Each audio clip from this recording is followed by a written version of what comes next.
Bienvenidos a 360 grados, una visión global de la noticia, un espacio para debatir sobre todo lo que sucede en Colombia y en el mundo. Iniciaremos hoy 360 hablando de una confrontación bélica que está a punto de estallar en el convulsionado Medio Oriente, luego de una ofensiva israelí en Gaza para matar al jefe del brazo armado de Hamas, Ahmed Jabari. Israel comenzó hoy una nueva ofensiva sobre Gaza denominada Pilar Defensivo contra la infraestructura de Hamas y de su similar Yihad Islámica en respuesta a los cohetes lanzados el fin de semana desde Gaza. Ahora Hamas anuncia que la muerte de Jabari abrió las puertas del infierno. ¿Viene una nueva guerra en Gaza? Lo debatiremos aquí esta noche en 360 grados. Y de Medio Oriente pasaremos en nuestro segundo tema de nuevo a Colombia, donde la guerra de las declaraciones entre el expresidente Álvaro Uribe y el ex embajador, ex ministro también Gabriel Silva, cada vez se sube más de nivel y donde ya se escuchan expresiones como cobarde, trepador, inútil y hasta monárquico. Silva desató la ira del expresidente Uribe con una columna en el diario El Tiempo, donde lo criticaba por hacer oposición al presidente Santos, supuestamente utilizando verdades acomodadas. El expresidente Uribe se fue lance en riste contra su exministro de Defensa, catalogándolo de oportunista e inútil, y así Silva le contesta, y así el expresidente Uribe vuelve y le responde. ¿Está, en ese caso, el ex embajador Silva siguiendo órdenes de la Casa de Nariño? Debate hoy aquí en 360. Y de inmediato vamos a darle paso a nuestros invitados. No se vayan, ya regresamos con ellos.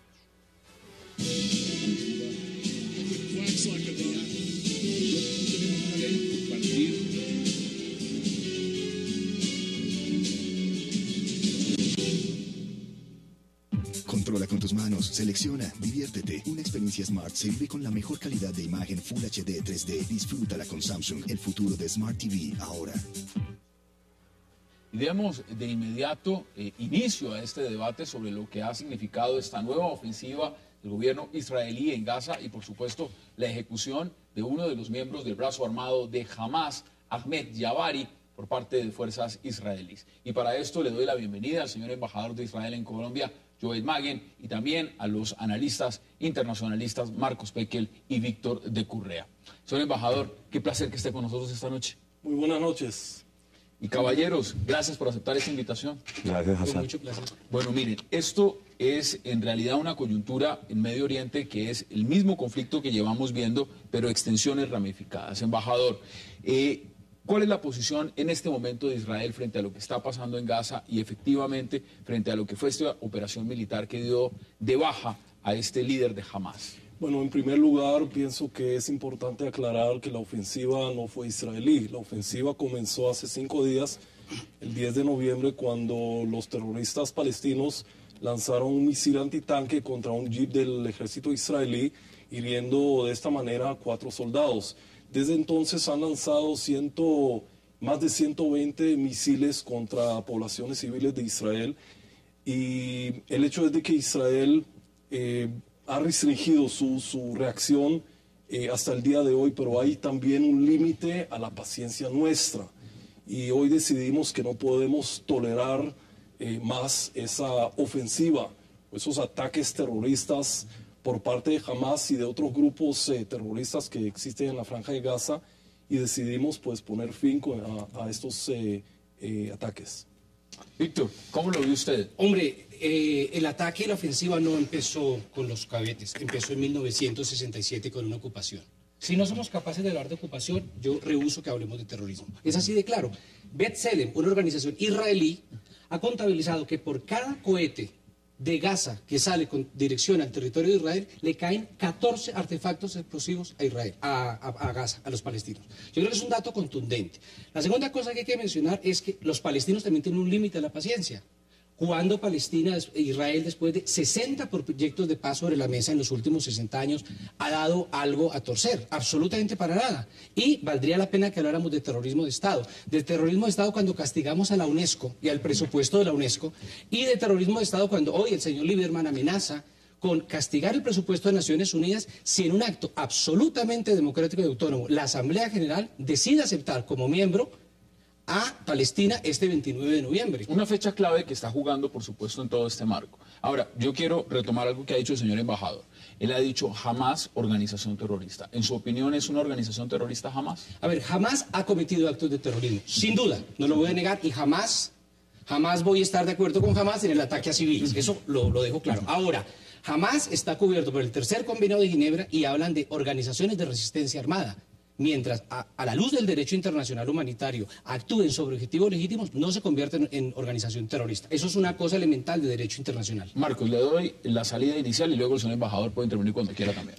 Ya que el profesor Víctor se fue a fechas históricas, pues yo quería remitirme al año 2005, cuando Israel se retiró de Gaza totalmente. Totalmente, es decir, le entregó Gaza a los palestinos para que comiencen ahí a construir las instituciones de un Estado y no para que conviertan Gaza en una plataforma de terrorismo contra Israel. Y lamentablemente fue lo que ocurrió. No solo eso, sino que en 2007, ya que estamos hablando de fechas históricas, Hamás expulsó a la Autoridad Nacional Palestina de la Franja de Gaza por la fuerza en unos actos armados dirigidos por este señor Jabari, entre otras, ¿no? Y tomó control de la Franja de Gaza y convirtió Gaza en un campo de terrorismo contra Israel. En momentos en que se está tratando de solucionar el conflicto palestino-israelí, Hamás es el principal impedimento. Más de 1000 cohetes ha lanzado Hamás a poblaciones al sur de Israel. Marcos, pero una pregunta interesante también. ¿Hamás tomó el control de Gaza por la fuerza o lo ganó por la vía electoral? Lo tomó por la fuerza en el 2007 con 200 muertos de Fatah. Perdón, Mético, hubo 200 muertos por parte de Fatah cuando Hamás tomó el control total de la Franja de Gaza el año 2007. Antes había habido elecciones, había un gobierno palestino en cabeza de Ismail Haniyeh, eso no tiene nada que ver. En el 2007 Hamás decidió que no quería compartir el gobierno con la autoridad palestina y los echó de Gaza. Gaza es un territorio controlado por Hamás hoy en día. Hay varias cosas que decir. Primero, no es cierto que Israel se haya retirado de Gaza en el 2005, por una sencilla razón. La ocupación no es quitar los asentamientos, la ocupación es quitar el cerco militar. Si usted intenta pescar como palestino en el mar Mediterráneo que pertenece a Gaza, aunque los acuerdos de Oslo hablan de 20 kilómetros, de 20 millas, perdón, los palestinos no pueden ir más allá de 6 millas. Es una cosa real. Segundo, Hamás ganó unas elecciones democráticas que les impusieron ustedes, además, a través de la comunidad internacional. Les han impuesto que haga la autoridad palestina, les impusieron tener un primer ministro, les impusieron que haya una asamblea parlamentaria, les imponen unas elecciones. Los palestinos hacen juiciosamente la tarea, pero no hay un solo avance del lado israelí en términos de la negociación. Embajador, sí. Adelante. Cuando el doctor Correa habla de paciencia palestina, ¿paciencia a qué? A la paz. ¿Acaso Hamás y los grupos de terror que habitan la Franja de Gaza buscan la paz? Yo no creo. Ellos dicen abiertamente y llaman a la destrucción del Estado de Israel. Es más, desde el año 2007, cuando Hamás se apoderó violentamente, asesinando en ese proceso a sus hermanos palestinos de Fatah, tirándolos de edificios del 9º piso, han convertido al territorio de la Franja de Gaza en una entidad terrorista, en un almacén enorme de armas que quieren hacer ¿qué? ¿Acaso la paz con Israel? Yo no creo. Ellos lanzan esos armamentos contra Israel, contra poblados israelíes, no contra objetos militares. A ver, permítame nada más hablar un poco de la operación actual. El objetivo de esta operación israelí que comenzó hoy es eliminar una amenaza estratégica para la población israelí que vive en el sur del país, que son más de 1 millón de personas, que son prácticamente rehenes de esas amenazas y esos ataques de Hamás y de otros grupos ya de islámico y demás. Permítame decirle alguna cosa. Lo primero, calificar a Gaza de entidad terrorista es terriblemente peligroso. Usted lo que me está diciendo es que 1.400.000 personas son terroristas y por tanto, repito, yo estoy diciendo que la entidad es profundamente peligroso. Y yo creo que eso es profundamente peligroso. Uno no puede hacer esa afirmación porque de una vez está legitimando la muerte de civiles. Segunda cosa importante, en el año 2008, el gobierno de ustedes atacó Gaza. 1.400, la operación Plomo Fundido, 1.400 muertos palestinos, 70% civiles, con el argumento de que Hamás tiene lo mismo, un arsenal y nos va a botar al mar y va a repetir el holocausto. ¿Cuántos israelíes murieron en esa confrontación? 10, 6 por fuego amigo. Cuando usted solamente puede matar 4 soldados israelíes, díganme dónde está el riesgo militar que representa Hamas para el quinto ejército más poderoso del mundo. Yo le contesto, es que si Hamas pudiera matar 100.000 israelíes lo haría. El problema es que Israel es un país que defiende a sus ciudadanos, que tiene refugios antiaéreos, que saca alarmas, que se preocupa por sus ciudadanos. Pero si Hamas pudiera matar 100.000 israelíes, sería feliz haciéndolo. Si Hamas pudiera matar 10.000 lo haría. Si Hamas pudiera hacer que un cohete caiga en un cohete ese es el cuando los cuento de niños ustedes sobre el holocausto. Yo te estoy hablando, explícame los 1.400 palestinos muertos. Usted está metiendo cosas que yo no he dicho y me gustaría que no me meta cosas que yo no he dicho. Una estructura como Hamas, Víctor, que se esconde detrás de objetivos civiles, que ubica a los lanzadores de cohetes en escuelas de las Naciones Unidas, en hospitales y en casas donde vive gente, terminan los civiles siendo escudos humanos por parte de un grupo como Hamas. Usted sabe muy bien que Hamas no ha reconocido a Israel, no tiene ningún interés de hacerlo. Dos cosas. Lo primero, lástima que no traje fotos de los escudos humanos que utilizó Israel en la operación de Jenin en el 2003, mayo. Yo llegué a Palestina en ese entonces. Señores. Y yo trabajé en Palestina. Y segunda cosa importante, la olvidé. Bueno, ya se va a acordar de ella porque vamos a ver declaraciones justamente que han dado los líderes en Medio Oriente frente a este tema. En cuanto a lo que está ocurriendo en Gaza y a la ofensiva israelí y los ataques aéreos en la franja, Egipto condena fuertemente y claramente lo que Israel está haciendo en Gaza con los ataques aéreos y el asesinato de civiles. Esto es inaceptable y lo condenamos profundamente. Acá hay un tema de fondo y se lo quiero preguntar directamente, embajador, y es el bloqueo a Gaza. ¿Usted cree que ha sido el bloqueo a Gaza efectivo o al contrario? Lo que ha generado el bloqueo a Gaza ha sido un efecto repulsivo frente a la política israelí, no solamente contra el pueblo palestino, sino en general en la comunidad internacional, la manera como se ve y lo catalogan como la prisión a cielo abierta más grande del mundo. ¿Cuál es la percepción de Israel frente a Gaza? Imagínense que a través de los túneles existentes entre la península Sinaí y la franja de Gaza, pasan diariamente cientos de misiles y otro armamento. Imagínense qué hubiera pasado sin el bloqueo marítimo, que es militar, a la franja de Gaza. Israel está en una situación difícil en los últimos años con el grupo de terror Hamas y otros, y tiene la obligación de tomar ciertas medidas de seguridad para proteger a su población, o sea, población que sufre. Yo quiero decir en este momento que en los últimos 5 días, niños y madres y familias no pudieron dormir en sus casas, no sabían los niños si iban a ir o no a la escuela, porque eran sujetos de constantes ataques de misiles contra ellos. Una población no puede vivir así. El gobierno israelí no tiene el lujo de que su población viva en estas condiciones. Pero, embajador, lo que usted dice tiene mucha coherencia. Es decir, ninguna población en ningún lugar del mundo puede vivir bajo amenaza permanente de que le caigan cohetes encima. Pero puede también vivir una población aislada del mundo, bloqueada, sin agua, sin luz, muchas veces. Eso no es cierto.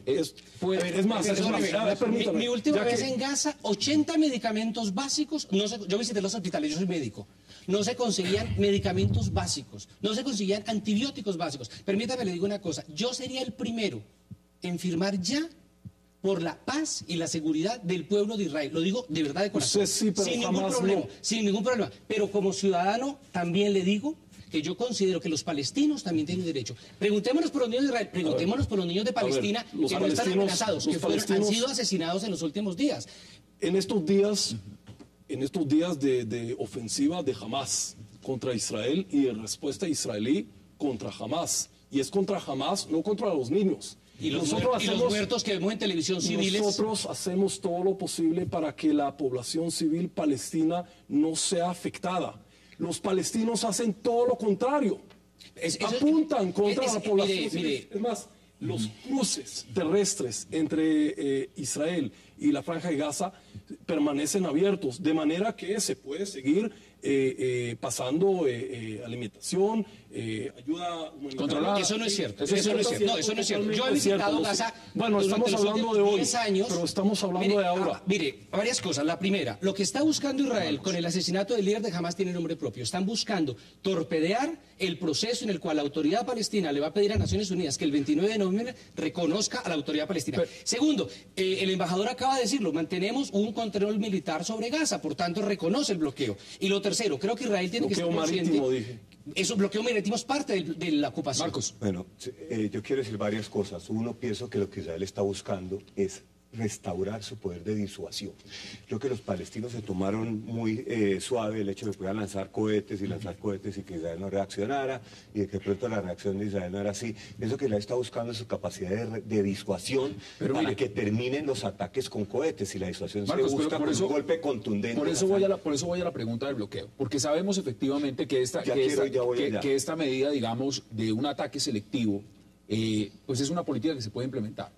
El tema es si es efectiva. El tema es si realmente el tema de fondo es el bloqueo en Gaza, y es el bloqueo en Gaza también el que no permite que cambie la configuración. Yo entiendo que el tema del bloqueo es un tema complicado, pero cuando Israel se retiró en el año 2005 no hubo bloqueo. Del 2005 al 2007 no se retiró, Marcos, no se retiró totalmente. Yo visité 3 veces bloqueo. Gaza. Del 2005 al 2007 no hubo bloqueo. Después del 2007, cuando Hamas se toma Gaza, hay bloqueo, pero yo no quiero hablar de ese tema porque quiero hacer un poco de análisis, un poco más de fondo de lo que está pasando. Y segundo, que pienso que Hamas se envalentonó y pensó que con el apoyo árabe Morsi, por lo menos con la Armada Musulmana de poder en Egipto, que iba a tener un margen de maniobra mayor, y por eso comenzó esta ronda de ataques en los últimos meses, donde cogían a Israel y Israel no reaccionaba. Entonces ellos pensaron que podían seguir lanzando cohetes. ¿Por qué lo hacen? Porque el que está tratando de sabotear los acuerdos de paz, él está tratando de sabotear un Estado palestino en las fronteras del 67, y el que está tratando de sabotear la misma iniciativa palestina a la que Hamas se opuso la vez pasada es Hamas. Hamas en el año 98, la OLP, en el año 98 reconoció al Estado de Israel. ¿Para qué les sirvió? Absolutamente para nada. No me digan ustedes que respetan más el acuerdo de Oslo que los convenios de Ginebra. El derecho internacional humanitario lo han violado de manera sistemática por parte de Israel. Yo he visitado Gaza y conozco las premuras que pasa la gente para conseguir alimentos, medicamentos y combustible. Usted visitó Gaza, yo también visité Gaza. Hace un mes estuve en Ashkelon, una ciudad al sur de Israel. Eso no es Gaza, perdón. Eso es el sur de Israel. Estuve en Gaza también, pero también estuve en Ashkelon. Es que usted está montando una cara a la moneda de una vez que fue a Gaza. Yo estuve en Ashkelon hace un mes. Trabajé en Gaza. En Ashkelon estuve. Tengo que hacer una pausa, señores. El tema de los cohetes en carne propia. Tengo que hacer una terroriza a la población. Tengo que hacer una pausa obligatoria y volvemos con el debate. Hagamos una pausa y ya regresamos aquí en 360.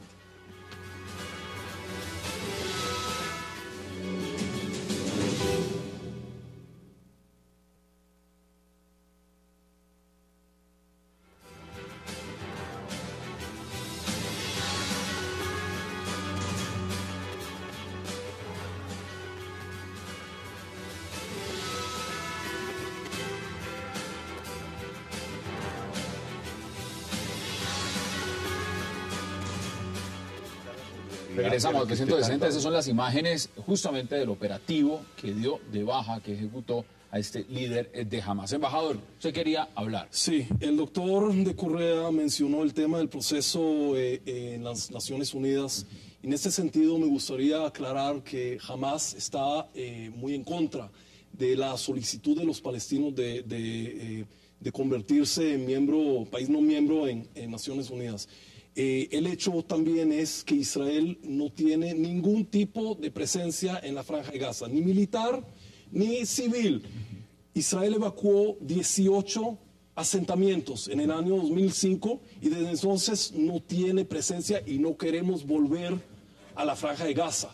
Los palestinos, los terroristas de Hamas nos obligan una y otra vez a responder a ataques constantes de ellos. Desde el año 2000 hasta el día de hoy han lanzado más de 13.000 misiles. Ningún país en el mundo, ni uno, hubiera aceptado ese ataque constante. 13.000 misiles, cohetes sobre la población civil. Y yo creo que la paciencia israelí se está agotando y nosotros queremos poner fin a ese constante ataque contra nuestra población. Embajador, hay una forma muy práctica de acabar con ese constante ataque. que sálganse de los lugares ocupados. No estamos en Gaza, por favor, usted mismo decía que tienen un control militar en el mar, pero lo tienen en tierra. Cuando yo he ido a Gaza, he visto unos señores con vestido y uniforme que dice IDF, que son militares israelíes, salvo que yo esté delirando. Yo no sé cuándo fue usted a Gaza, pero no es he visitado Gaza demasiadas veces, más de lo que usted se imagina. Además hay otra cosa, Jerusalén, lo siguen ocupando ustedes. Los controles, los checkpoints que usted ve, los controles militares, los están haciendo ustedes. Pero bueno, si quiere, hagamos la abstracción de tema es para negociar directamente, bilateralmente entre los palestinos hagamos la abstracción de la presencia militar, pero quiero decirle una cosa.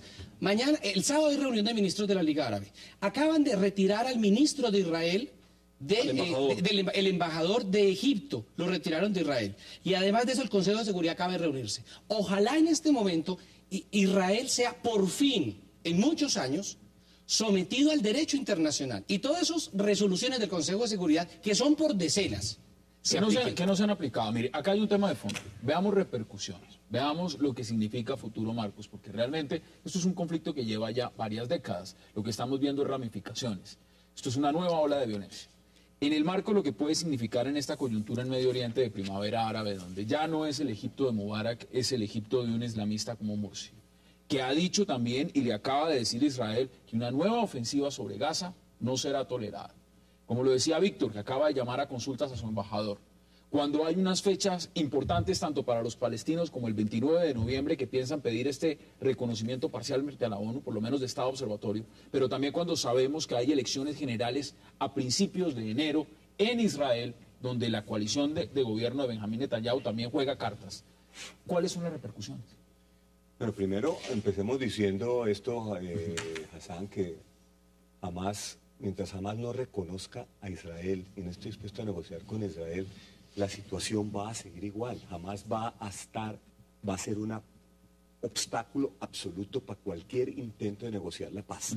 Pienso que las repercusiones de esto pueden ser graves o pueden no serlo. Depende de lo que veamos en las próximas horas. En las próximas horas podemos ver una escalada mucho más grave de la que vimos hasta ahora, que puede llegar a implicar a otros factores regionales, puede llegar a calentar la frontera con Siria, que sabemos que Siria, pues el Estado colapsó, puede llegar a envalentonar a Hezbollah. Hezbollah, viendo que se le está cayendo toda su estantería en Siria, juegue la carta de prender la frontera con Israel. ¿Y Egipto?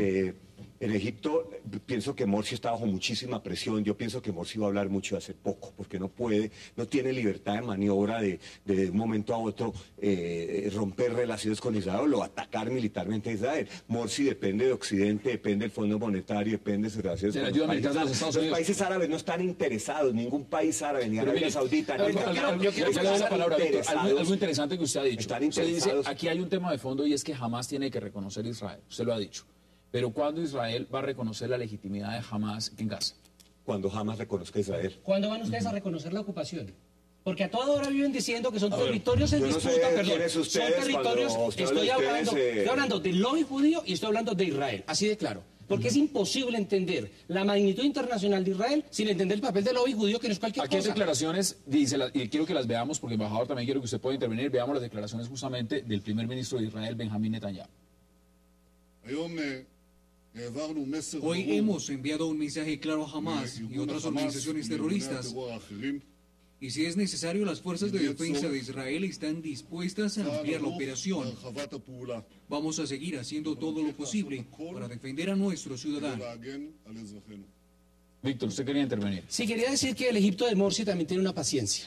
El 84% de gente de la comunidad árabe en el mundo árabe está identificando, son absolutamente anti-israelíes. Eso no es gratuito. Por tanto, puede ser que los líderes estén sometidos a presiones, pero yo creo que hay una esperanza en la masa árabe para generar conciencia. Segundo, Turquía también tiene una paciencia, especialmente después de lo que pasó con la flotilla y la libertad. Tercero, los musulmanes también tienen una paciencia. Y son los intentos de Israel por acabar con el tercer lugar más sagrado de ellos, que es la mezquita de Al-Aqsa.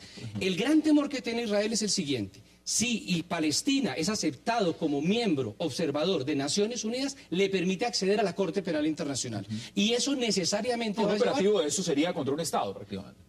No, además lo más grave, cada ciudadano palestino que ha sido asesinado ya no es juzgar a Israel, es juzgar a cada general, a cada coronel, a cada capitán, y eso crea terror dentro del ejército israelí. Creo que hay que distinguir entre el Hamas. Es un punto muy importante. Hay que entender que Hamas está todo en contra del proceso de paz. Es más, está todo en contra de la autoridad palestina. ¿Cuándo fue la última vez que visitó Abbas Gaza? Usted mismo dice que visita la franja de Gaza constantemente. Yo creo que Abbas no estuvo en Gaza en los últimos 6 años. ¿Por qué? Porque su vida está en peligro en la franja de Gaza, porque el Fatah, el movimiento Fatah y la autoridad palestina no están bienvenidos en Hamas. Ahora hay que entender que Hamas también se opone al proceso que adelanta la autoridad palestina de Naciones Unidas, y a eso voy. Israel está viviendo en un vecindario muy complicado. Estamos rodeados por enemigos que no nos quieren, punto. Que algunos quieren la destrucción del Estado, de nuestro Estado, punto. Jamás, lo ha dicho abiertamente Hezbollah, Irán y otros. Los temas entre nosotros y los palestinos son varios, son muy complicados. Eso se puede negociar únicamente a través de negociaciones bilaterales y no a través de Naciones Unidas. Esa posición, embajador, ha sido muy criticada. A ver, es que solo se pueda reconocer, digamos, en el marco internacional, cuando hay una partición, cuando haya la creación de 2 estados, que en este momento sea, por ejemplo, Israel el que diga: nosotros no vamos a dar ese reconocimiento, sabiendo que tienen también el amparo del veto de los Estados Unidos en el Consejo de Seguridad, para que el pueblo palestino, que tiene un mayor respaldo mundial en la Asamblea General por un reconocimiento, no lo tenga. Que usted, el gobierno israelí, digan: es que esto solo viene de acuerdo a diálogos bilaterales. Es decir, sin mi permiso ustedes nunca van a ser Estado. ¿Es eso coherente? No es lo que estamos diciendo. Es que estás confundiendo una cosa. Una cosa es la paz. Una cosa es la paz y otra es el reconocimiento de palestino. Y una cosa que uno ve claramente en su discurso, señor embajador, todo el tiempo es tratar lo que ha hecho toda la comunidad, el esfuerzo internacional israelí es vendernos 2 Palestinas. Gaza versus Cisjordania. Es la realidad. Pero es que la comunidad israelí también está dividida, los sirios están divididos, pero están Colombia bajo un gobierno. Nadie aquí habla de 2 Colombias. Perdón, nadie habla de 2 Colombias. Y pienso que el principal perdedor, el que no entiende eso, lo siento, o sea, no, pero es parte del juego político de ustedes. Digamos, hablamos de las fechas, ya que hay fechas claves. Sí. En el año 2008, que se dio esta operación Plomo Fundido en diciembre, sabemos de las elecciones generales, en ese caso estaba Tzipi Livni del partido Kadima. Fue un tema electoral. Y en este momento las operaciones sobre Gaza también tienen un gran componente electoral. No, creo que no tienen ningún componente electoral. Es más, fue Hamas que decidió la fecha. Fue Hamas que inició el 10 de noviembre los ataques contra Israel. No hay que olvidarse de eso. Ahora,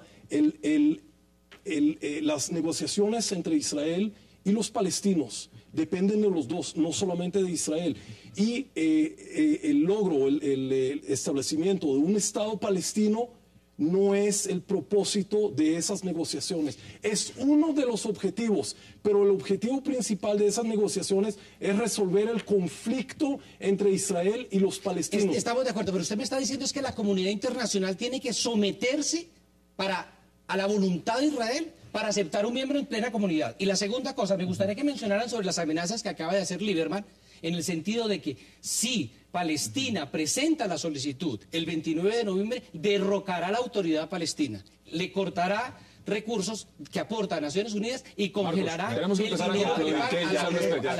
menciona derrocar a la autoridad palestina. Recuerde usted que jamás ya derrocó a la autoridad palestina. Pues Israel les va a ayudar. Jamás ya derrocó a la autoridad palestina en el año 2007 en Gaza. Eso no es cierto. Totalmente. Ganó democráticamente unas elecciones. Pero a mí me parece increíble que acá, en la forma en que manipulan los datos, como si Israel tuviera algo que temer del derecho internacional humanitario. Por completo, no tiene nada que los asentamientos son ilegales, las fronteras que impone son ilegales, el muro es ilegal, muro es ilegal. Israel no tiene nada que temer del derecho internacional humanitario. Si usted, para concluir este debate, en 20 segundos, ¿cuáles serían sus conclusiones? Mis conclusiones es que mientras Hamas esté controlando Gaza y mientras exista esa división entre Hamas y Fatah y Hamas no reconozca a Israel, nosotros no vamos a avanzar en ningún frente en lo que tiene que ver con una solución al conflicto palestino-israelí, donde ambos pueblos tienen razón, donde ambos pueblos quieren su Estado, pero la división esa lo impide. ¿Cuáles son sus conclusiones, Víctor, en 20 segundos? A ese nosotros es que me refería. que el afán de Israel ahora es secuestrar la voluntad de la comunidad internacional y someterla a un chantaje con el fin de garantizar que el 29 de noviembre no hayan pasos el reconocimiento como observador del Estado palestino. Embajador, sus conclusiones en 20 segundos. Israel quiere la paz, quiere lograr la anhelada paz, quiere solucionar el conflicto con los palestinos. Hamas es un constante obstáculo, tanto él como los otros grupos de terror que no reconocen ni a Israel ni a la autoridad palestina y constantemente ponen en amenaza y atacan a la población civil de Israel. En eso el Estado de Israel no puede aceptar. Señores, el debate sigue abierto porque evidentemente es un tema de coyuntura internacional. Señor embajador Joel Maguen, gracias por aceptar la invitación.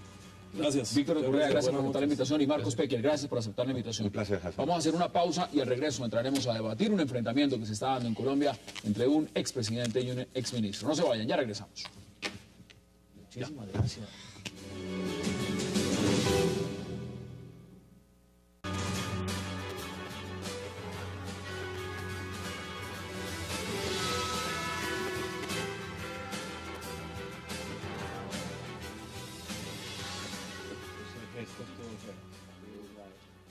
Regresamos a 360 grados y vamos de inmediato a entrar a debatir lo que es este enfrentamiento que está teniendo el expresidente Álvaro Uribe con el exministro embajador Gabriel Silva. Y para eso le doy la bienvenida esta noche al programa al senador Juan Carlos Vélez, al congresista también Germán Navas Talero, a Ricardo Galán y a Abelardo de la Estrella. Caballeros, qué placer y gracias por aceptar la invitación. Gracias, Hassan, como siempre, es un placer estar aquí. Buenas noches, Hassan. Mira, lo tengo usted aquí al No, yo no sé. Empecemos, Yo no voy a empecemos pelear por acá. con nadie. Empecemos Con por nadie acá. voy a pelear. Ustedes saben Empecemos que yo por no acá. peleo con nadie. Pero es que usted siempre me enfrenta con el doctor porque él sabe cuáles son los afectos de él y cuáles los míos. Bueno, pues, Él no va a conseguir que peleemos. Pero eso es lo bonito de la democracia, que ustedes dos se puedan sentar a discutir. Bueno, Y aquí se sientan, y aquí se sientan. La democracia. Bueno, A la que hay en el diccionario, sí. La que hay en Colombia. no, pero si hay democracia. Velo. ¿Cómo ve Sí, usted este enfrentamiento? Este enfrentamiento que está teniendo el expresidente Uribe y además las declaraciones que ha dado, porque vamos directamente a lo que han sido las declaraciones. En esa columna que escribió el exministro embajador Silva, dice que el expresidente Uribe es capaz de acomodar la verdad para recuperar el poder. ¿Usted qué dice al respecto? ¿Y cuál es la protesta por eso? Si es el dibujo exacto del personaje, yo no veo por qué se ponen bravos. Ahora, si el personaje cree que eso no es cierto, que él sea el que lo desmienta, no yo. Senador, ¿usted qué dice al respecto? Pues yo pienso que definitivamente el doctor Silva se equivocó. Se equivocó porque hay una cosa que a mí me parece muy importante en una persona, que es la lealtad. Si usted trabajó con un presidente y fue su ministro y el vicepresidente le dio toda la confianza, todo el respaldo, pues lo lógico es que si usted tiene discrepancias con él, pues que usted de una manera diferente, es decir, personalizada, en privado, le digan que no está de acuerdo, pero no saque a relucir sus discrepancias políticas a la luz pública, en el periódico El Tiempo de amplísima circulación, y no venga a enfrentarse con él. Otra cosa es que si conociera casos de corrupción, cosas delicadas, graves, delitos, situaciones por las cuales se hubiese visto envuelto el expresidente Uribe, pues tiene que denunciarlo y salir a decirlo a la luz pública. Pero la discrepancia política no es el escenario para ventilarlas. Ricardo, ¿usted cómo lo percibe? A mí me llaman la atención dos cosas. Uno, la coyuntura. Me llama mucho la atención que la reacción de Silva, que es el vocero del presidente Santos, pues eso no... ¿Se volvió vocero? ¿Se volvió? No, esto lo gradúa de jefe de debate de Santos. Reaccioné 2 semanas después de lo que pasó en el partido de la U, justo cuando hay un escándalo como el de Interbolsa, iba a ser el tema de la semana, viene en la portada de las revistas, venía en la portada de los periódicos, y donde se dice que hay implicados altos funcionarios del gobierno, inclusive de la Casa de Nariño. Entonces me parece que ahí te estaban tendiendo una cortina de humo. Una cortina de humo que, entre otras, con la sola columna no pasó nada. La columna salió y a nadie le importó. Empezó a volverse noticia cuando el presidente de la República respondió por primera vez en la historia una fuente oficial retuitea a un columnista. En teoría es un columnista independiente. Y resulta que el presidente lo vuelve el personaje al tuitear la columna. Ahí es cuando estalla el escándalo. Entonces me parece que ahí hay un manejo de comunicaciones queriéndonos distraer. ¿Usted lo podría llamar estratégico? Yo creo que sí. Abelardo. Bueno, primero, como lo dije anteriormente, Hassan, creo que esto marca la entrada de Gabriel Silva como jefe de debate de la campaña de reelección del presidente Santos, pero coincido con el senador Juan Carlos Vélez en el sentido de que resulta desastroso que una persona que trabajó para un gobierno salga luego a expresarse más de él, pero no es la primera vez que lo escucho. Yo tuve mucha información antes de posicionarse a Gabriel Silva que decía que le parecía terrible Uribe, pero cuando le dieron el puesto le pareció fantástico. Eso no tiene que ser coherente. Eso lo llaman hoy en día eso lo llaman mermelada. Exacto, exacto, se voltean dependiendo de la situación. Uno tiene que ser coherente. Si está o no, o si está por conveniencia, o si tiene una doble faz dependiendo de la coyuntura. Eso me parece deleznable y estoy de acuerdo con el senador Juan Carlos Vélez. No solo mira lo curioso. Son 3 atacando a ese señor Silva, a quien yo no conozco y yo no vengo a defender. No, pero yo no lo estoy atacando. yo no lo estoy atacando. Al señor Silva creo que lo conocí, perdón, doctor, lo conocí esta vez cuando era ministro, que fue un debate. Jamás he cruzado 2 palabras con él. Por lo que veo, ustedes 3 le tienen inquina o razones contra ese señor. Yo no soy uribista ni silvista, pues yo creo que mi posición aquí es Veamos, lugar. Veamos aparte de esa columna que ha encendido el debate y por supuesto también lo que dice Ricardo, el hecho de que el presidente Santos la haya retuiteado. Veamos aparte de esa columna. Para muchos políticos, la victoria es más importante que la verdad, por lo que no es extraño que la ambición de poder genere una amnesia que borra el pasado y distorsiona el presente. Desafortunadamente vimos al presidente Uribe aquejado de este mal durante su reciente participación en la asamblea del partido de la U. Esto no queda ahí. Ahora ha dado declaraciones también porque se amplió inmediatamente el debate. Y dijo también Gabriel Silva que el expresidente Uribe le había impedido que se diera captura a Iván Márquez. De inmediato ha respondido también el expresidente Uribe que va a acudir a los juzgados para que Gabriel Silva pruebe que lo desautorizó en el operativo contra Márquez, porque eso sería traición a la patria. O sea, eso está escalando. No dígale que aprenda derecho, eso no es traición a la patria. Pero la configuración de a donde esto está llegando, ¿cómo lo?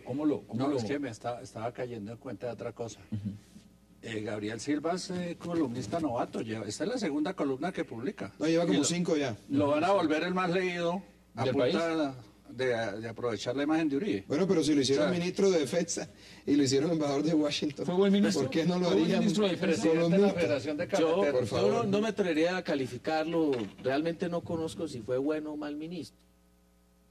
Pero ha descalificado, senador, el tema de la seguridad. Por ejemplo, ha dicho que la doctrina de la seguridad ha sido la misma. Le voy a contar una cosa que a mí me mortificó de esa columna y cómo se contradice el doctor Silva. Él dice que es un esperpento jurídico el acuerdo de la Fiscalía, firmado entre la Fiscalía y el Ministerio de Defensa, que tiene que ver con el fuero militar. Pues resulta que ese acuerdo, que fue firmado obviamente por el ministro Camilo Espina y el fiscal Iguarán, fue demandado ante el Consejo de Estado por ACORE, Asociación Colombiana de Oficiales Retirados. Así es. Fue decretada la suspensión provisional. Y oh, qué sorpresa, el que objeta esa suspensión provisional fue el doctor Gabriel Silva. Y gracias a él, hoy rige otra vez ese acuerdo entre la Fiscalía y el Ministerio que tanto senador, ha criticado en su columna. Y eso el electorado no lo perdona. Si hay alguna razón por la que usted está sentado allí y el doctor Navas está sentado allí es porque ustedes han sido coherentes en sus posturas. Pero ese cuento de adecuarse como el camaleón a lo que mejor le conviene, realmente pasó de moda en la política colombiana. Esos políticos van quedando rezagados. Con posiciones de izquierda o de derecha, sí, pero esa gente sí va siendo castigada por el electorado. Si algo le reconoce el electorado a una persona, de izquierda, de derecha, de centro, en cualquier espectro ideológico, es que sea coherente. Y digamos que la postura de Gabriel Silva no es coherente, tampoco así lo del presidente Santos. Digo, y aclaro, para que le quede claro al profesor Navas, yo no estoy aquí defendiendo el uribismo ni tampoco el santismo. Trato de dar una opinión lo más objetiva posible. Creo que si el señor Santos salió reelegido con una doctrina, con un mandato, y aplica otro completamente diferente, Uribe está en todo el derecho de molestarse, y Santos también por su parte, en hacer lo que le venga en gana por él, porque él es quien está ejerciendo el poder.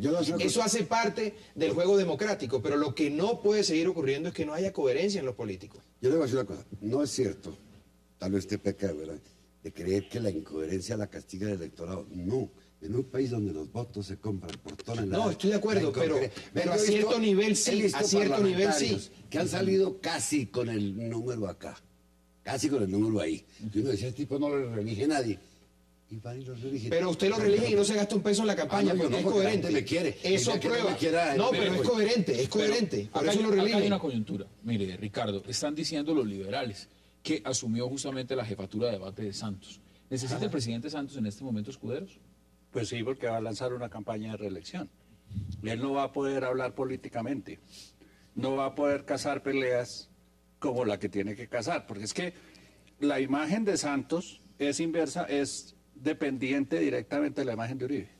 Si él no pelea con Uribe, pierde. A él le toca posicionarse ya como el enemigo de Uribe. El juego va a ser ese.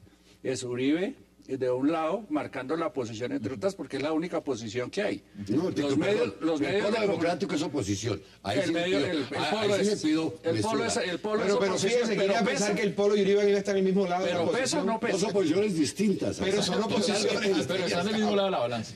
No estoy en la oposición. Son oposiciones al pero fin no y al con cabo. ideas uribistas. El polo es el polo es oposición, pero no hay una oposición. Pero no es tan que impacte, visible como la de no es tan Uribe. visible como No es la de tan Uribe. visible y eso ¿Por hay que qué? Porque aceptarlo. los medios Eso hay que aceptarlo. Definitivamente para mí, Gabriel Silva iba a ser el vicepresidente en el caso tal de que saliera el actual vicepresidente Angelino Garzón.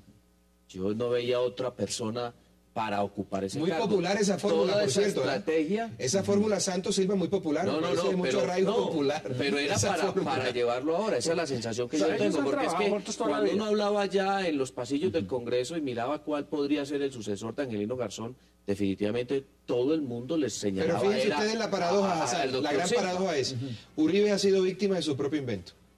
Uribe, por contemporizar con la clase política bogotana y con la oligarquía bogotana, nombró a unos personajes que eran unos cadáveres insepultos en política.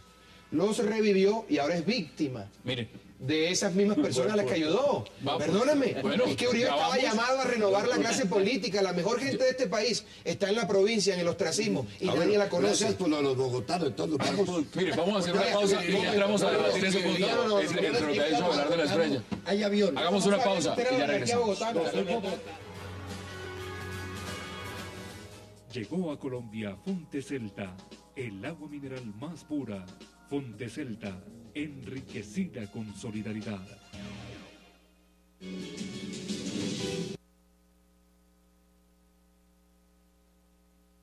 Burócrata Silva dice que yo le frené operativo de captura de cúpula del ELN. Eso sería traición a la patria. Nos vemos en la justicia. Y están las respuestas porque hoy en día el Twitter se ha convertido en una oficina de prensa. Mire, Ricardo, un tema fundamental. Cuando dice, por ejemplo, Gabriel Silva, que el expresidente Uribe no quiso que capturara a Iván Márquez, ¿usted le cree? No. ¿Quién puede creer que Uribe no deja capturar a un guerrillero de las FARC, por Dios? Es que Ese argumento eso se cae por sí solo. Eso, Digamos que probatoriamente, y en eso me puede corregir el profesor Navas, que tiene más experiencia que yo, probatoriamente carece de todo fundamento esa aseveración, porque las reglas de la experiencia, que son determinantes para establecer la conducta humana, nos prueban otra cosa, que Uribe ha procedido de manera diferente cuando de otros casos, de otros guerrilleros ha tratado. Luego, entonces, ese argumento no lo creo. Hombre, bombardeó Ecuador, se trajo a Granda de Venezuela. Por eso, doctores.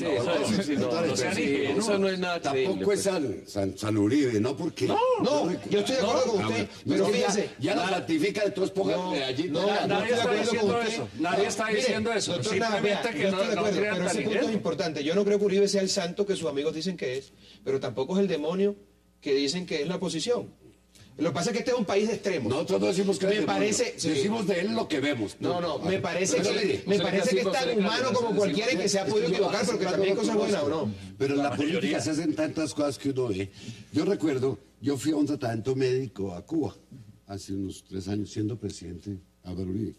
Y allá había unos del ELN buscando una negociación, un acuerdo de paz. Entonces, digo, ¿por qué critican a este que lo hace con unos y el otro lo hacía con los otros? Allá, y ustedes pregunten si estuvieron unos tipos de esos de barbas del ELN allá. Pero si iba al mar, usted dijo que no iba al mar, sí iba al mar. La Habana. Por eso hay mar en La Habana. Y democracia ahí en La Habana. Tiene democracia. Tiene tierrita Y encima. mucha democracia en Yo La fui Habana. del médico. No sé. Frente a esas Democracia sobre todo. Sí, esas declaraciones, porque mire además lo que ha dicho Gabriel Silva. Dice, asegura que salvó al expresidente Uribe de ser arrastrado por juzgados de Estados Unidos. Sí, y yo le creo al expresidente Uribe en lo que dijo hoy en sus declaraciones, que él contrató fue unos abogados, y eso es cierto. El caso de la Drummond, él contrató unos abogados para que no lo llevaran a los tribunales de Estados Unidos a declarar contra la Drummond, porque no era que Pues tenía que además era el citación. embajador. Es que tenía que hacerlo, es que no, hay pero a ninguna pesar de gracia. todo No lo hizo como si estuviera haciéndole favor. Ni es una gracia, ni es un favor, y además eso había sido el obligación. ministro del presidente Uribe. Es que volvamos a lo que al inicio de este programa, es cómo es posible que una persona que haya sido ministro haga ese tipo de comentarios, es una ese tipo falta de declaraciones. lealtad grave. Absoluta, es una traición al expresidente Uribe. Es que esa lealtad, esa es una lealtad Ustedes que tienen no derecho, tiene... usted es leal, usted lo ha sido leal toda la Claro. vida. Pero eso le muestra a uno con qué clase de gente, de lado y lado, gobernado Uribe. Nosotros todos criticamos a Silva, todos, y decíamos que eran mentirosos, que era que el pueblo... Bueno, nos equivocamos. Pero- eso fueron tutti frutti de ideología, siquiera hablamos de del polo chanchullos, también. de arreglos por debajo de la mesa. Ustedes ahorita lo están O sea, Iván Moreno, Ay, y Petro, ¿no?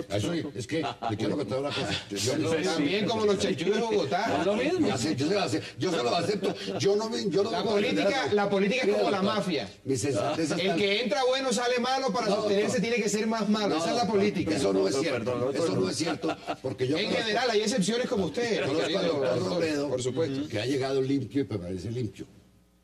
Estoy de acuerdo. Muy Gran bien, senador, claro. además. Muchos de mi Gran partido. senador. El caso del doctor Pedro Barnos, fue un excelente representante del Nariño. Nunca lo vi metido en nada. Eso sí.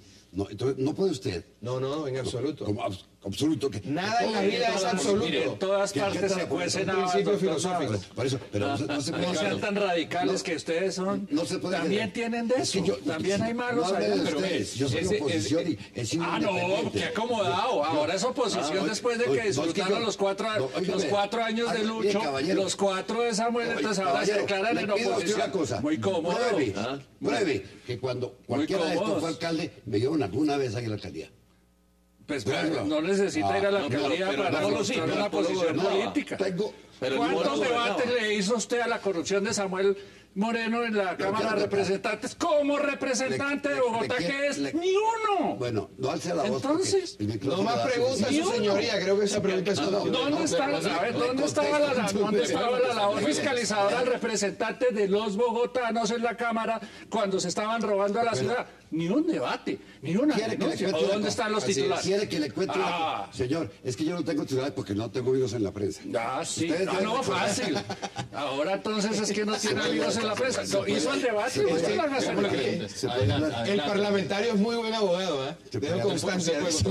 Es muy buen abogado. Cuando el señor Garzón fue elegido por el Polo Democrático para la alcaldía, se le citó a un debate una vez, ustedes recuerdan, y el señor Garzón dijo que no iba. Se le insistió y yo fui a los que firmé la solicitud para que con policía lo llevaran, y era de mi partido. El señor Garzón, la primera crítica que hizo cuando llegó, que le parecía extraño que yo pidiera policía para llevarlo. Yo le dije, porque usted como primer autoridad tiene que dar ejemplo. Cuando se hace la citación al señor Samuel Moreno y dan fe de ellos todos, yo me negué a asistir a ese debate. Ay, que no, dije, no tengo nada que ir, que se defienda solo, dije así claramente, dije en la comisión. Ellos saben defenderse. Yo no soy defensor ni oficio de nadie. Lamentablemente ustedes de eso no acuerdan porque la prensa. Pero dije, yo no, y no he defendido nunca como parlamentario la actividad funcionaria. Pero mire, que los No, pero juzgue la tampoco justicia. los denuncia. Veámoslo. Y entonces, ¿Quién ¿cuál es la los labor juzga? Vamos a salir fiscalizadora del que tema ustedes ejercen? fundamental, porque ese debate también lo podemos. Nos estamos saliendo del tema, pero es También- interesante pero es ese interesante tema. el tema. Pero es que También ese no era el tema acordado. Lógicamente defiendo lo que sea, porque no he participado, no tengo una cuota. Bueno, pero es que es responsable no solamente por acción, sino por pero eso sí omisión. demuestra Y claramente es a lo lo que que se significan refiere las persona alianzas a la políticas. vez. Es que ¿Dónde está el control político? Pero bueno, ese es otro tema. representante, uno no los elige a ustedes para que pidan puestos, sino Eso- para que pero legislen y parece hagan que- control político. eso es lo que yo he hecho ¿Y toda mi dónde vida. estuvo su control político a la corrupción en Bogotá? Vea, Yo no lo vi. mire- y salirse del miren debate las no cosas, es precisamente miren las cosas. No, un me negué a ejemplo de asistir a- fiscalización Y política. miren las actas, lo que se dijo en la Junta Directiva del Polo. Por favor, es que ustedes, como Y ese ustedes sí debate, tienen los y ese medios- debate lo podemos hacer también. Sí, Ya pero se está no, planteando. Bueno, Mire, pero pongamos hora, Ricardo, fecha y sí. padrino, porque esto está bueno. Mire, Ricardo, acá ya han empezado a dar declaraciones, por supuesto, también el representante, el congresista Miguel Gómez Martínez ha dicho, las FARC le están mamando gallo al gobierno. Y acá hay un proceso de paz, un proceso de diálogo que está enmarcado en todo esto. Estas declaraciones de Gabriel Silva salen a tapar todo eso que está pasando con ese proceso de paz. Yo no sé si eso o Interbolsa, una de las dos cosas o las dos al tiempo. Es que en política nada es fortuito, todo está libreteado. Mire, así de sencillo. Estamos a miércoles aquí discutiendo. Yo quiero dejar la siguiente constancia. Estoy completamente de acuerdo con el proceso de paz. Hay que intentarlo. ¿Pero le está mamando gallo? Pero claro. Yo no creo que le esté mamando gallo. Yo creo que para haber hecho esa apuesta que está haciendo Santos, eso tiene que estar arreglado ya.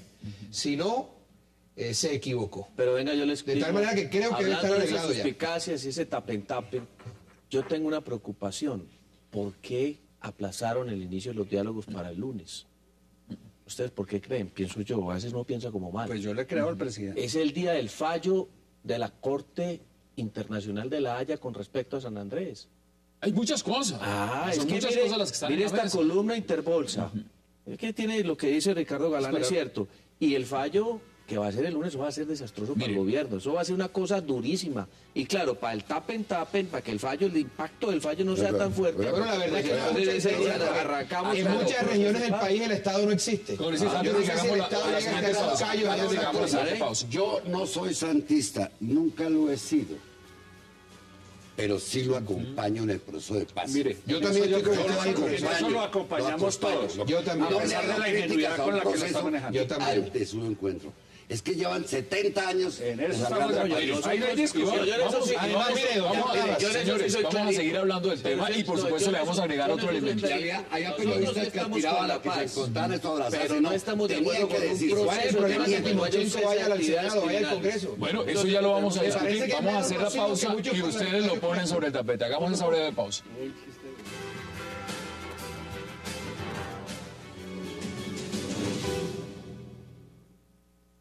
Señor Klein.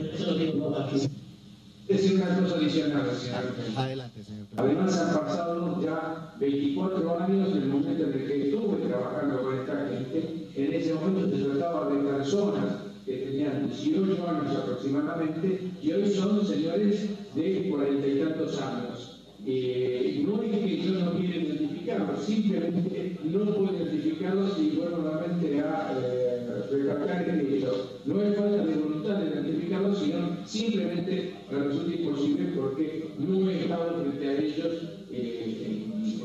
lo suficiente como para poder pensar en la transformación que pueden haber tenido a lo largo de todos estos años.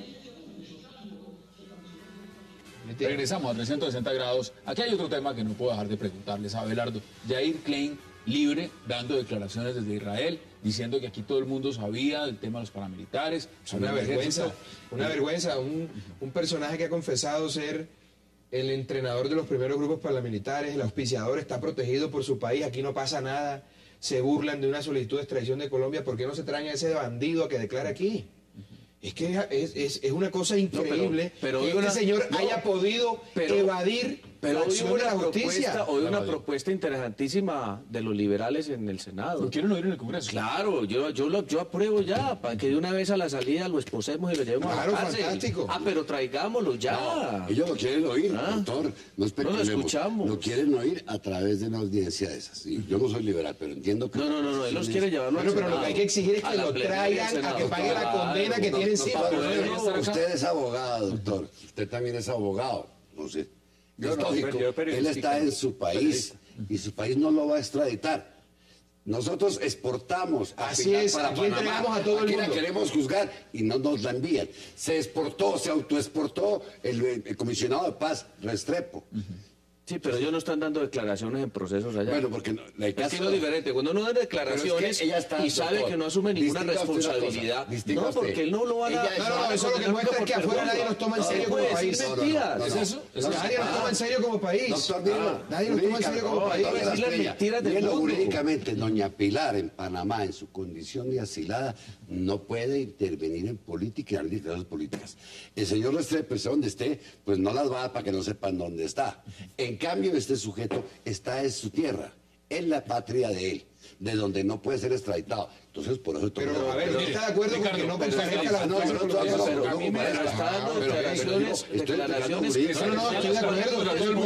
Pero en todo caso es inaceptable. Él no comete el delito de perjurio aquí, no lo comete. A mí me sorprende de esto, y aquí hay 3 abogados, es porque el fiscal o la fiscal que hace las preguntas no le pidió precisar el nombre de la persona a la que él se refiere como un hacendado que fue presidente, porque es que hay como 4 casos que cumplen esas 2 condiciones.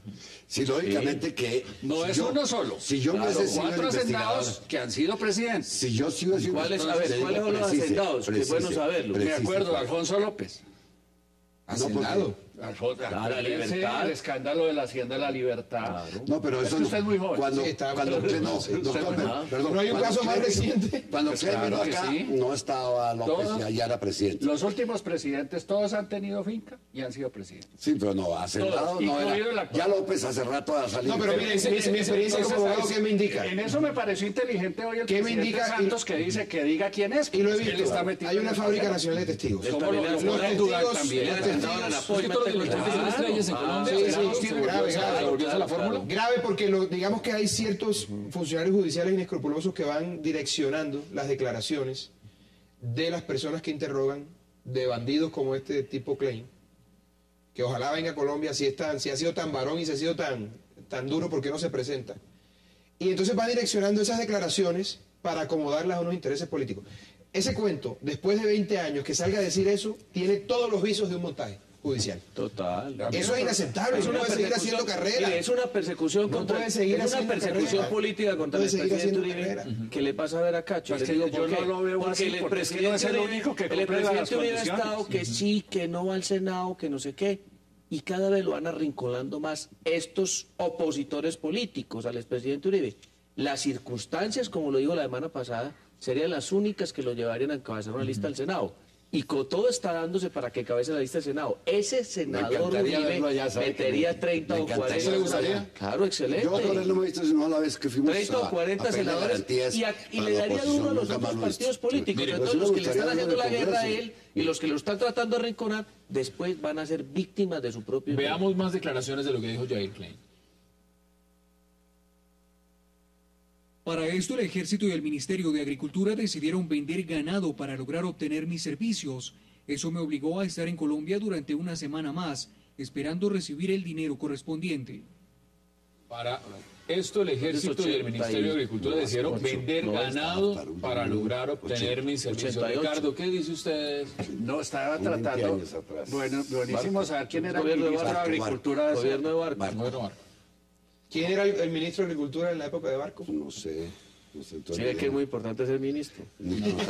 Pero lo cierto es que, mire... No, pero ahí hay, Si no, que hay lo una diga persona a la que están implicando. Ilustre periodista. A ver quién es. Ilustre periodista. Yo no conozco ni a Klein. Lo cierto es que desde que Klein estaba acá, eso se sabía ya. Y si uno mira lo que escribe el padre Javier Giraldo hace mucho tiempo sobre eso, este señor Klein llega con permiso del Ministerio de Defensa. Llegó a Colombia con permiso del Ministerio de Defensa de ese entonces. Eso dice Klein, sí. No, lo dice la obra, pero la obra del padre Giraldo, escrita hace Mire, con varios eso años, volvemos. lo dice. No, y con el único que se entrevistó Klein fue con el presidente. Senador, lo que dice Nadie más. el doctor Navas es muy interesante, porque no voy a justificar a la violencia de extrema izquierda ni a la violencia de extrema derecha, si es que puede haber ideología en la violencia. Lo que voy a decir es que todos esos fenómenos se han presentado por acciones u omisiones del Estado. Hay regiones de nuestro país en las que el Estado no existe. Y eso lleva a la gente a ese tipo de alianzas diabólicas, de izquierda o de derecha, repito.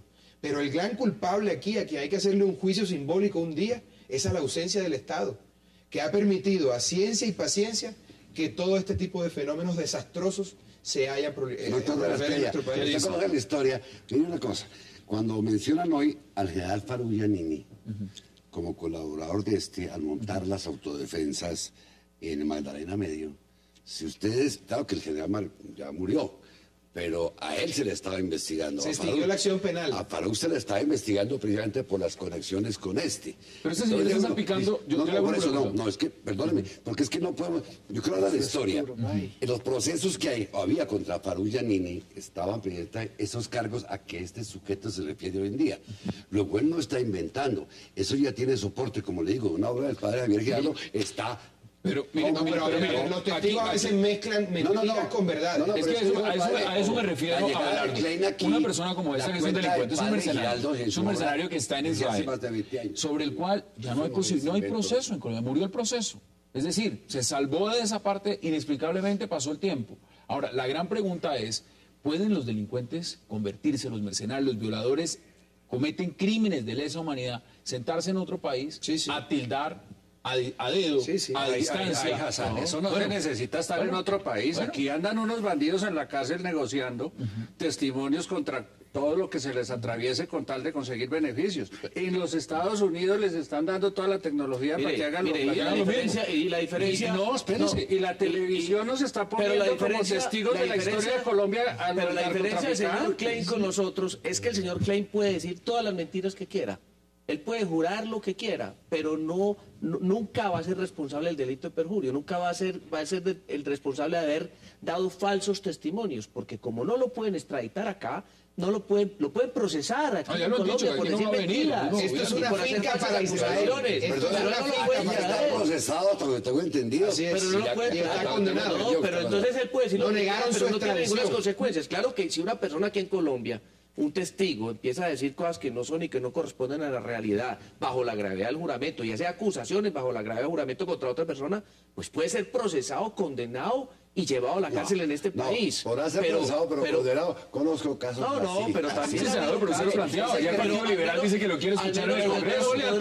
Preguntémosle al penalista. Ese redimido que lo sigan allá de soplón en el... Si a mí me llama un fiscal o un magistrado auxiliar de la Corte y negocio con él unas mentiras, eso va a incluir lo que me exoneran de las mentiras también. Que hay algunos bueno, lo que son en este momento condenados. Lo que ocurre es que lo que resulta lamentable es que en Colombia la justicia es selectiva.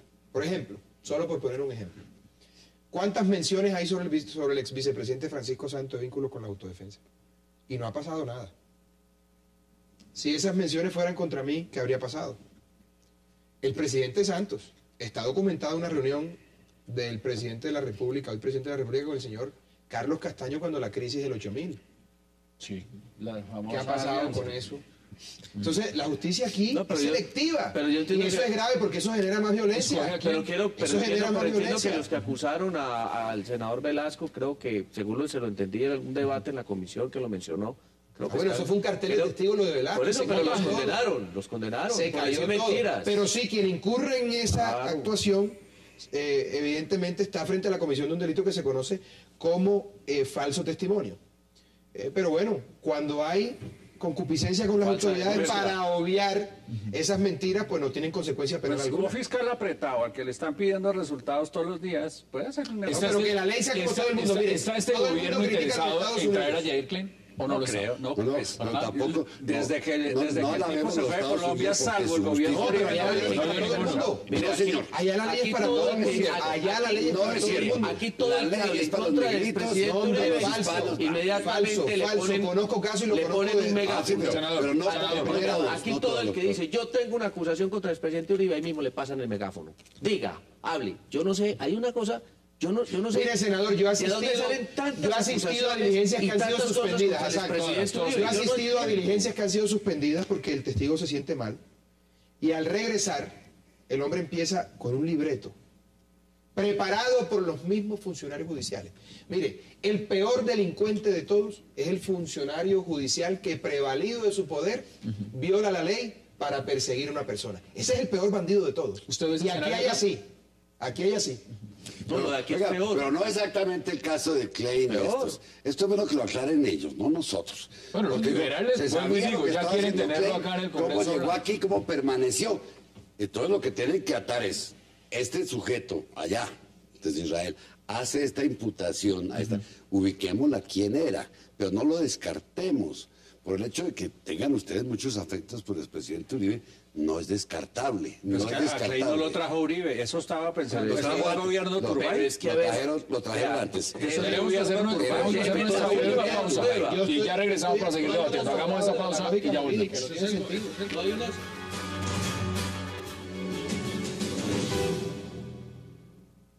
Puede haber ocasionado daños y perjuicios a personas, pues desconocía del carácter ilegal que iba a adquirir estos grupos armados ilegales. Senador, ¿aquí hay tintes de venganza política? Vino política, pues es un mercenario, estuvo preso en Moscú. Absoluta, es que el tipo estuvo un año preso en Moscú aguantando frío y él lo que está es vengándose del expresidente Uribe. ¿Cómo va a decir ahora, 20 y pico años después de que estuvo en una reunión? Entiendo que hubo alguna intervención de él en algún otro proceso en el 2003, desde afuera, donde no dijo absolutamente nada del expresidente Uribe. Cuando él habló por primera vez de a quién le había ayudado y con quién había hecho esos pactos, jamás mencionó al expresidente Uribe. Pero ahora después, 25 años después, sale a hablar del expresidente Senador, Uribe. pero hay un error, él no ha nombrado al presidente Uribe. Ah, no, pero lo van a entender. Pero es que hay, por eso le digo, como 4 personas que cumplen esos requisitos. Yo no creo, eso tiene nombre propio eso lo hicieron premeditadamente, tiene nombre propio y detrás de ahí hay alguien, porque no tiene sentido que una persona que no puede ser extraditada, que vive tranquilamente en un país serio que protege a su gente. Que está pregunta, ¿y ¿quién le pide la declaración? ¿Por qué cuál es la motivación para dar esa declaración? No tiene sentido estando resueltos todos sus líos judiciales. Y es seria una fiscalía que no precisa. No vamos a documentos y miramos cómo entró Klein acá y quién lo financió. Eso es lo que tenemos que hacer. No salía a defender. Pero eso está documentado ya en las versiones de los desmovilizados en Justicia y Paz. No, pero es que hay otra. La llegada del señor Klein está documentada y fue por el Magdalena Medio. De hecho, hoy vi en la prensa Con que Ramón Izaza hizo unas declaraciones hoy sobre la llegada de este señor Con Klein. permiso, Eso está llegó. completamente documentado. Doctor, es que lo importante no es cómo todos sabemos que llegó y que entrenó a las tropas de. Bueno, habrá que ver porque mencionamos organismos del orden nacional. Pero ¿cómo Habrá que llegó? ver quién ¿Qué autorizó ministro o qué comandante de la fuerza le permitió hacer eso allá? Perdóneme, cuando Pablo Escobar hacía lo que le daba la gana. No, por eso. Nadie le dio permiso. ¿Qué permiso? Es decir, no encuentro lógico que le hayan dado permiso a Klein para entrar. Entrenar soldados en Tolemaida sí pero bueno, eso habrá que revisarlo. No se puede negar, el señor llegó a Colombia con un permiso que le dio el Ministerio de Defensa. Fue instructor de esos tipos que en aquella época se llamaban Autodefensas Unidas de Colombia. Campesinas. Como las... Ahí estamos viendo las fotos que Autodefensas no tenían nada. en Moscú. Llegan... Cara de malo sí tiene Klein, ¿no? Bueno, pues... Y llegó a Tabarco, que digamos, si nos vamos con el positivismo, doctor Nava, mire que sí tiene cara de malo. Se cree el Lombroso. Sí, lombrosiano por completo. Entonces, ¿dónde nos califica? Usted y yo con Lombroso estábamos muy mal. Muy mal, hubiéramos ido al cadalso de seguro con esta cara de malo que tenemos nosotros. Sí. Todos estos temas, senador, si usted los pone en coyuntura, lo que está pasando con el exministro Silva, las declaraciones de Yair Klein, ¿usted ve un solo paquete o esos son casos? Claro, hay una persecución política, insisto, contra el expresidente Uribe que viene desde hace mucho rato. Yo recuerdo hace un mes que estaba con él en Urabá cuando recibe una llamada y dicen, ¿cómo le parece que hay unas denuncias de Iván Cepeda de que es que usted, eso fue ese día noticia y todo el mundo lo divulgó, que es que él había ido desde San José de Luz hasta Barbosa acompañado por unos paramilitares? Yo estaba ahí con él. No, ni siquiera tengo memoria. Y empezó a decirme, mire, estuvo el coronel tal, estuvo el del ejército tal, estuvieron tales personas, tales políticos, que pueden dar fe y dan testimonio de que a él lo acompañaron de San José de Luz a Barbosa en Antioquia, regresando a Medellín en una correría política, pero ya estaban diciéndole que había sido escoltado por los paramilitares. Entonces es la constante contra el expresidente Uribe. Todos los días sacan algo. Tengan la seguridad que hasta lo Interbolsa ahora van a decir que es culpa del expresidente Uribe. Eso se volvió un discurso para Cepeda atacar a Uribe. El atacar a Uribe se volvió en un discurso que le da votos a Cepeda, como se volvió para los hijos de Galán la muerte de su padre. En la política se ven cosas terribles. Yo no he visto que hasta ahora le hayan denunciado a Cepeda. Yo he visto los documentos y siempre actúa documentado. Se cuida mucho de decir cosas que no pueda probar. No, yo no estoy diciendo que no pueda probar. Estoy diciendo que se ha convertido en un discurso político. Y eso no es del todo inválido. Las que yo he mencionado y todas las que ha mencionado, pero, a ver, todas las que ha hecho... La pelea de Cepeda con Uribe no es un discurso político del cual Cepeda ha sacado réditos políticos. Claro que sí. Claro, y ¿cuáles son sus conclusiones? Tenemos que empezar a está concluir. desnudando Por el eso. genocidio de la UP. Pero gracias a eso tiene un electorado que lo sigue. Pero ¿no? también lo dijo Jerry Clinton, dijo que en parte también era responsable de eso. ¿Qué dicen sus conclusiones? En el tema de Gabriel Silva, creo que el presidente Santos ya designó vocero. Ya Que él tiene- va a ser la voz del presidente cuando quiera atacar a sus enemigos políticos y no lo va a hacer muy decentemente, que digamos. Me parece que aprovecharon la coyuntura y quieren tapar algo que no sé. Yo me inclino más por Interbolsa que por el problema del asfalto, porque finalmente con lo del asfalto todos queremos que salga bien, así nos demoremos. Y en el tema del señor Klein, a mí sí me extraña mucho que la fiscalía, no me parece sería una fiscalía que no trate de precisar a qué personas estaba refiriendo el señor y deja pasar la cosa así. De largo. Sí. Senador, sus conclusiones. Esta mañana me llamó una periodista a preguntarme que qué opinaba de las declaraciones de Silva con respecto a Uribe, lo de Iván Márquez, lo del ELN, y le dije, ¿por qué me pregunta a mí? Pregúntale al expresidente Uribe. Y el expresidente Uribe, de ahí lo escuché en 5 o 6 emisoras poniendo la cara, cosa que no hace el presidente Santos. Está mandando a otras personas a que tiren la piedra por él, porque es que no es capaz de confrontar a Uribe. Yo no sé qué hay, o es que le da miedo, le da temor, o es que es cobarde. Sus No, conclusiones. yo me recuerdo, hay una figura en el Código Penal que es probar hechos ciertos con pruebas falsas, donde la sanción se atenúa. Es decir, yo estoy mostrando la existencia de un hecho cierto, pero como carezco de la prueba suficiente, uso una falsedad. No por eso quiere decir que el hecho no sea cierto. Pues, usted lo conoce muy bien, está en el Código Penal, esa figura. Entonces, el hecho es cierto. De pronto las pruebas no son tan claras. Pero yo tengo la absoluta certeza y la convicción de que nada de lo que se dicen estas personas ahora es mentira. Todos sabíamos lo que había allá adentro y le taparon al país. Yo por lo menos nunca le creí, jamás, ni a Uribe ni a Silva, ni a nadie. Creo que lo que dijimos en contra del gobierno de Uribe en su oportunidad fue cierto. Conclusiones, Abelardo. Bueno, yo creo que el presidente Santos y el exministro Silva han demostrado ser muy acomodados para las circunstancias. Son poco consecuentes. Creo que de este episodio pueden salir mal librados, pero repito, la gran responsabilidad de fondo del expresidente Uribe. Revivió unos cadáveres insepultos de la política y hoy es víctima de esos fantasmas que él mismo revivió con la ouija de la política. Y dos, con respecto a las declaraciones del señor Klein, lo que hay que hacer es seguir peleando para que este bandido de Klein responda ante los tribunales colombianos por los múltiples crímenes que ha cometido. Y la justicia tiene que ser más seria y selectiva en cuanto a las declaraciones, sobre todo tan extemporales como la de Klein. Eso es importantísimo. Más de 20 años después, hablar de los gracias por aceptar la invitación. Gracias, Hassan. Ricardo, gracias por aceptar la Muchas gracias invitación. por la invitación. Congresista, gracias por aceptar la invitación, como siempre.